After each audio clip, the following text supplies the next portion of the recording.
Hello friends, welcome to study with Prerna. आज की class में हम सीटेट और जो भी टीचिंग एग्जाम में साइकोलॉजी से रिलेटेड जो टॉपिक्स पूछे जाते हैं उसके बारे में पढ़ेंगे। तो आज का हमारा टॉपिक है एजुकेशनल साइकोलॉजी। एजुकेशनल साइकोलॉजी यानी कि शिक्षा मनोविज्ञान। शिक्षा मनोविज्ञान साइकोलॉजी में एजुकेशनल साइकोलॉजी का क्या मतलब है, शिक्षा मनोविज्ञान का क्या मतलब है। शिक्षा मनोविज्ञान को इसीलिए हम पढ़ते हैं क्योंकि इससे हमें क्या पता चलता है कि बच्चों के शिक्षा के स्तर को किस तरीके से बेहतर बनाया जा सकता है। जो भी टीचिंग एड्स होते हैं, ठीक है, स्टूडेंट्स के लिए जो भी टीचिंग मेथड हमें यूज करने हैं वो सभी हमको किससे पता चलती है, एजुकेशनल साइकोलॉजी में ही पता चलती है। ठीक है, शिक्षा का स्तर अच्छा करना, इसका उद्देश्य क्या है, शिक्षा के स्तर को अच्छा करना इसका उद्देश्य है। ठीक है, बच्चों के बेहतर विकास के लिए हम एजुकेशनल साइकोलॉजी को पढ़ते हैं। बच्चों के विकास के बारे में, उनकी वृद्धि विकास, बच्चों की जो भी स्टेजेस होती हैं, उनके माइंड जिस तरीके से एजुकेशन को ग्रैब करता है वो सभी हम इसमें पढ़ते हैं। ठीक है, टेक्निक मेथड, बच्चों टेक्निक मेथड में हम क्या पढ़ते हैं, जो भी बच्चों को सिखाए जाने के लिए जो टेक्निक यूज होती है उन टेक्निक्स के बारे में पढ़ते हैं। बच्चों का इवोल्यूशन कैसे करते हैं, उनका मूल्यांकन किस तरीके से किया जाता है, ठीक है, उस चीज के बारे में हम पढ़ते हैं। टू बेटर एजुकेशन, ठीक है, technique method to better education, better education के लिए हम एजुकेशनल साइकोलॉजी को पढ़ते हैं। तो एजुकेशनल साइकोलॉजी यानी कि जो शिक्षा मनोविज्ञान है उसके फादर कौन है, उसके फादर है थॉर्नडाइक। कौन है इसके फादर एजुकेशनल साइकोलॉजी के, थॉर्नडाइक। ठीक है, थॉर्नडाइक ने एक बहुत ही एक स्टेटमेंट दिया जो कई बार एग्जाम में पूछा गया है। ये स्टेटमेंट किसका है, spare the rod and spoil the child. इसका मतलब है छड़ी हटी बच्चा बिगड़ा, जो कि अब हम इस स्टेटमेंट को बिल्कुल ही क्या करते हैं, निग्लेक्ट करते हैं, इस स्टेटमेंट को फॉलो नहीं करते हैं, क्योंकि आज के टाइम पे बच्चों को न्यू एनईपी के अकॉर्डिंग बच्चों पर क्या है, हम उसको बीट नहीं कर सकते हैं, मेंटली हैरेस भी नहीं कर सकते हैं।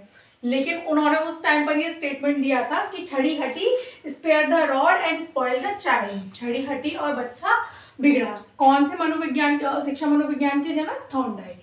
थॉर्नडाइक ने कुछ नियम दिए जो डायरेक्ट आपको सीधे सीधे एग्जाम में पूछे जाते हैं कि ये नियम किसका है, ये नियम किसने दिया, इस नियम के उत्पादन करता या इस नियम को देने वाले कौन थे। तो उन नियम को हम, उन सारे लॉ को हम एक बार उन पर नजर डाल लेते हैं। ठीक है, तो सबसे पहला लॉ है इसमें प्रयास और त्रुटि। ठीक है, try and error method. Try and error law क्या बताता है हमको, ट्राई और एरर लॉ हमें बताता है कि बच्चे को क्या करना चाहिए, अपना काम खुद से करने देना चाहिए। वो पहले कोशिश करेगा, फिर उससे वो क्या करेगा, सीखेगा और दोबारा से प्रैक्टिस के थ्रू क्या कर लेगा, सही चीज को, अपने जो भी उसका सही एम है उसको गेन कर लेगा।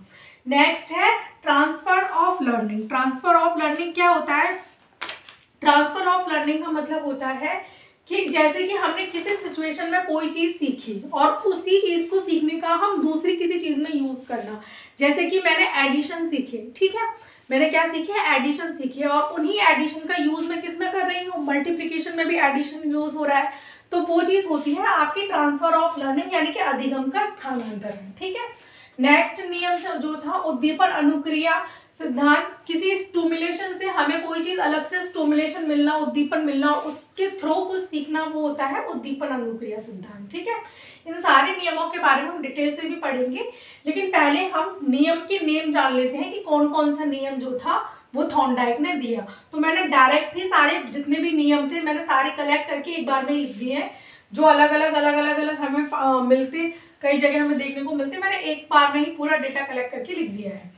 प्रयास और त्रुटि, ट्राई एंड एरर, अधिगम का स्थानांतरण, ट्रांसफर ऑफ लर्निंग, उद्दीपन अनुक्रिया सिद्धांत, बहु अनुक्रिया सिद्धांत, प्रतिक्रिया सिद्धांत, मनोवृत्ति सिद्धांत, आंशिक क्रिया सिद्धांत, सादृश्यता सिद्धांत, सहचारात्मक सिद्धांत, अभ्यास सिद्धांत, प्रभाव सिद्धांत और तत्परता सिद्धांत। ये सारे नियम किसने दिए, ये सारे नियम दिए थॉर्नडाइक ने।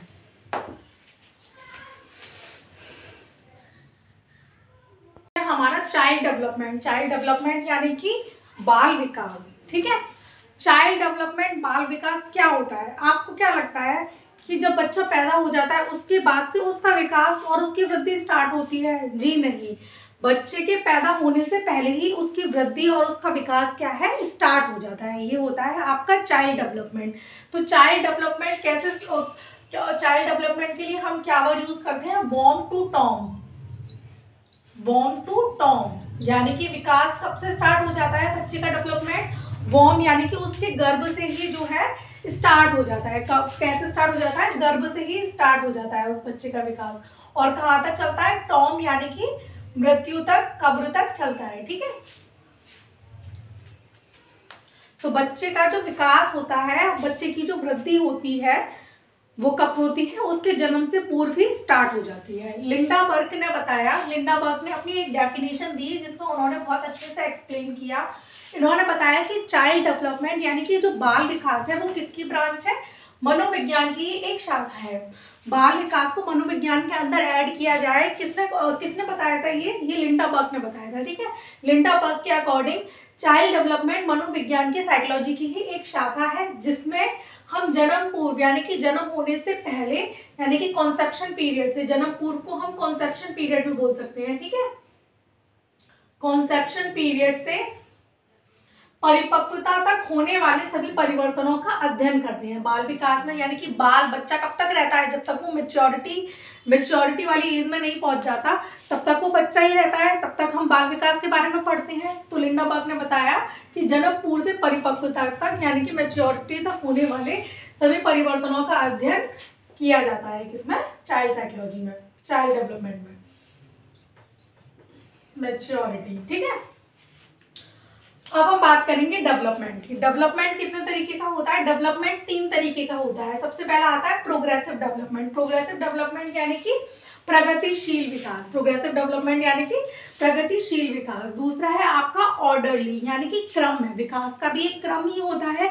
ऐसा तो नहीं है कि 3 साल के बच्चे के अंदर 20 साल के बच्चे का IQ लेवल होगा। नहीं, 3 के बाद 5, 6, 8, 10 फिर 20, इस तरीके से वो क्या एक ऑर्डर में ही उसका डेवलपमेंट होगा। नेक्स्ट आता है आपका क्रम विकास, है ना। दूसरा आता है प्रिडिक्टेबल यानी कि अनुमान। अनुमान जैसे कि कैसे लगाते हैं? जैसे कोई बच्चा बहुत शैतान है बचपन में, तो हम उसका एक अनुमान, एक प्रिडिक्ट करते हैं ना कि बड़ा होकर के जरूर ऐसा बनेगा। कोई बच्चे को बहुत ज्यादा प्लेन उड़ाने का शौक है, ये तो बड़ा होकर पायलट बनेगा। ये क्या है? ये एक अनुमान, प्रिडिक्टेबल डेवलपमेंट के अंदर आता है। ठीक है, तो डेवलपमेंट को 3 पार्ट्स में डिवाइड किया गया है, प्रोग्रेसिव, ऑर्डरली एंड प्रेडिक्टेबल।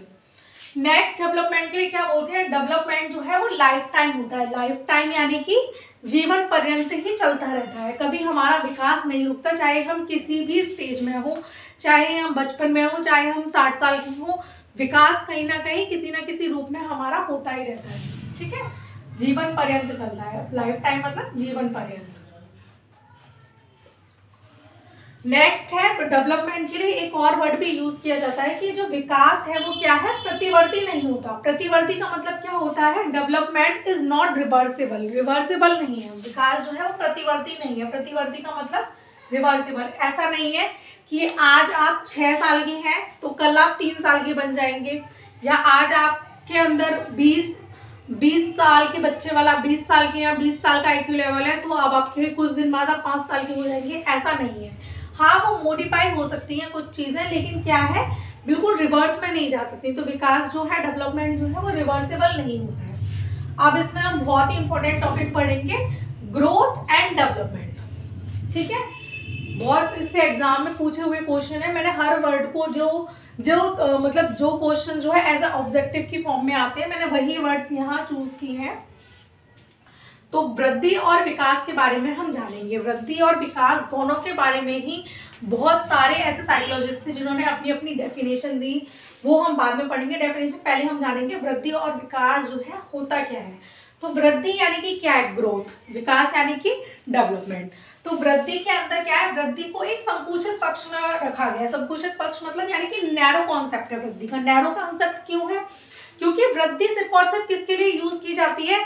वृद्धि का मतलब सिर्फ हमारी हाइट का बढ़ना, हमारी वेट का बढ़ना, हमारी एज का बढ़ना, ये एक वृद्धि की फॉर्म है वृद्धि। लेकिन विकास क्या है? विकास एक ब्रॉड कॉन्सेप्ट है। विकास का मतलब होता है विस्तृत पक्ष। इसलिए कहा गया है विकास को क्योंकि विकास के अंदर हर वो चीज शामिल होती है। हमारे फिजिकल चेंज भी होती है, हमारी मेंटल चेंज भी होते हैं। ठीक है, हमारे इमोशनल चेंज, हम किस स्टेज पे किस तरीके से ग्रो कर रहे हैं, हमारे अंदर समझ का विकसित होना, ये सब किस में आते हैं? विकास में आते हैं। अगर मैं ये बोलूं कि मेरा अब क्या है, मेरा दिमागी तौर से मेरा मैच्योरिटी लेवल बढ़ रहा है, तो ये वृद्धि नहीं होगी, ये विकास है। ठीक है, तो वृद्धि को एक नैरो कॉन्सेप्ट में रखा गया है, क्योंकि वृद्धि का एक जो पक्ष है वो सीमित है। वृद्धि एक समय के बाद आके रुक जाएगी। जैसे मेरी हाइट है वो 20 तक मेरी हाइट बढ़ेगी, उसके बाद वो रुक जाएगी। तो क्या मेरा विकास भी 20 तक रुक जाएगा? विकास तो चलता ही रहेगा ना, दिमाग, सोच, ये चीजें तो बढ़ती रहेंगी, लेकिन क्या है, वृद्धि एक समय के बाद आके रुक जाएगी। जैसे वॉर्म में एक बच्चा होता है, कितना छोटा सा होता है, बिल्कुल एक बच्चा एक पूरा बनता है, फिर वो बड़ा हो जाता है, लेकिन वो क्या, उसके बाद एक समय के बाद तो उसकी वृद्धि रुक ही जाती है। लेकिन विकास जो है, विकास वॉर्म में भी चलता है और बाद में भी चलता ही जाता है। विकास का जो पक्ष है वो बहुत विस्तृत है। नेक्स्ट पॉइंट है आपका फिजिकल चेंज। वृद्धि के अंदर किसको इंक्लूड किया गया है? फिजिकल चेंज को हम वृद्धि के अंदर इंक्लूड करते हैं, ठीक। लेकिन विकास के अंदर किस चीज को रखा गया है? फिजिकल चेंज को भी रखा गया है, मेंटल चेंज को भी रखा गया है, और विकास जो है वो कार्यात्मक होता है, यानी कि फंक्शनल चेंज को भी हम डेवलपमेंट में रखते हैं, ठीक है। फंक्शनल चेंज कैसे? पहले एक छोटा सा बच्चा होता है जिसको कुछ नहीं आता है, वो पेंसिल पकड़ना सीखता है, फिर वो अपने हैंड में उसकी ग्रॉस मोटर स्किल्स डेवलप होती हैं, फिर वो उसको होल्ड करना सीखता है, फिर वो लिखता है, फिर उस बच्चे का डेवलपमेंट इतना हो जाता है कि वो क्रिएटिविटी, फिंगर के थ्रू क्रिएटिविटी, ड्राइंग है ना, कलर्स, ये सब चीजें भी यूज करना सीख जाता है। तो ये क्या है? ये होता है आपका फंक्शनल चेंज, ये विकास है, डेवलपमेंट है। वृद्धि कैसी होती है? क्वांटिटेटिव होती है, मात्रात्मक होती है। लेकिन विकास कैसा है? विकास जो है वो गुणात्मक है, क्वालिटेटिव है। मात्रात्मक क्यों कहा गया है? क्योंकि वृद्धि को आप मेजर कर सकते हैं। जैसे कि इस बच्चे की हाइट पहले ये 2 फुट का था, फिर 5 फुट का हो गया, तो आप क्या कर सकते हैं? उसको मेजर कर सकते हैं, मात्रा में उसको डिवाइड कर सकते हैं। लेकिन क्या आप समझ को मात्रा में डिवाइड कर सकते हैं कि इस बच्चे के अंदर 5 किलो समझ है तो उसके अंदर 10 किलो समझ हो गई है? ऐसा तो नहीं है ना पॉसिबल। तो इसीलिए हम बोलते हैं कि वृद्धि तो क्या है? क्वांटिटेटिव है, मतलब मात्रात्मक है, उसको हम नंबर्स में, मात्रा में हम उसको बता सकते हैं कि इतनी वृद्धि हुई है। लेकिन विकास को हम मात्रा में नहीं बता सकते, इसलिए विकास कैसा है? विकास एक गुण है, गुणात्मक है, ठीक है। नेक्स्ट पॉइंट सेम वही है जो मैंने अभी एक्सप्लेन किया कि वृद्धि को मापा जा सकता है। वृद्धि कैसी है? वृद्धि को मेजर किया जा सकता है। It can be measure but development can not be measure. Development को हम मेजर नहीं कर सकते। क्या हम विकास को नाप सकते हैं? नहीं नाप सकते ना।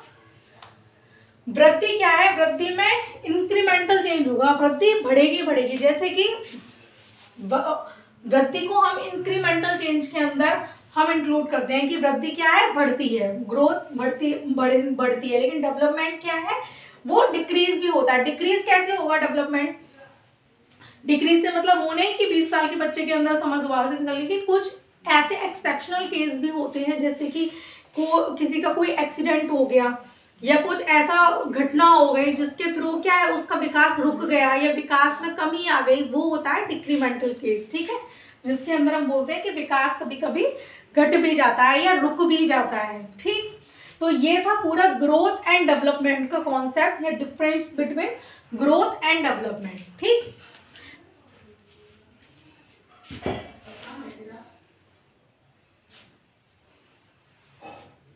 आज की वीडियो में हमने ग्रोथ एंड डेवलपमेंट को डिटेल से पढ़ा, और ऐसे आगे और वीडियोस देखने के लिए चैनल को सब्सक्राइब कीजिएगा। Like, share and subscribe, and stay with Study with Prerna, and Happy New Year to all.